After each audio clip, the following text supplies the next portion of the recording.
Good morning. Pastor Mike, Ascension Lutheran Church, Wichita, Kansas. I made some fresh salsa the other day with a few measly tomatoes that have ripened. I prefer fresh salsa to the canned variety. I like the interplay of cumin, cilantro, chili peppers, and onion in the recipe I use. We ride in the sugar-free salsa lane.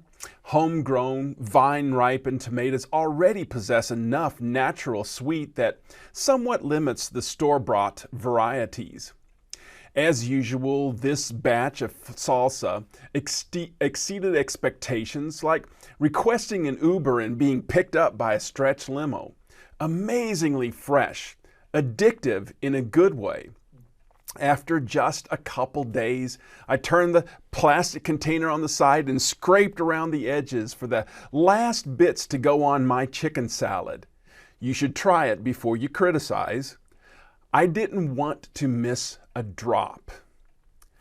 I'm in a section of the Bible I feel the same way about, wanting to turn it upside down and get everything out of it I can. I don't always feel that way about every verse I read, perhaps I should, but some just grab me differently.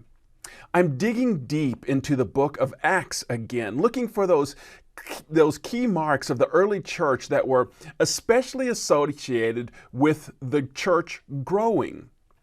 Culling through the account like searching for the proverbial needle. Finding, though, they're falling out all over, in many ways I'd never seen before, even though I've read the book a zillion times. Okay, maybe not a zillion, but close. Today's fresh insight? How good news in Acts refers to Jesus' resurrection. How the resurrection of Jesus was the game changer that proved he was the game changer. I've been raised in a crucifixion-laden good news theology, crucifixion for every day.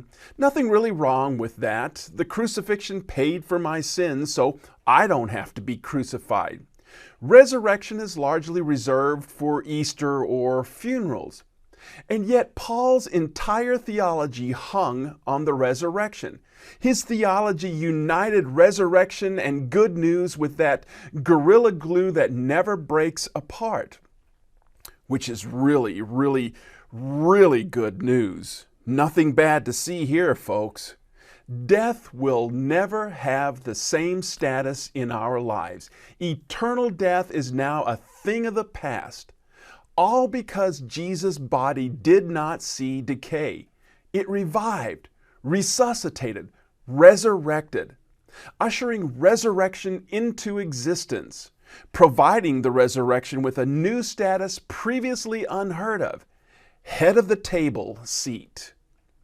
And yet through faith, you and I also get to occupy that seat with resurrection.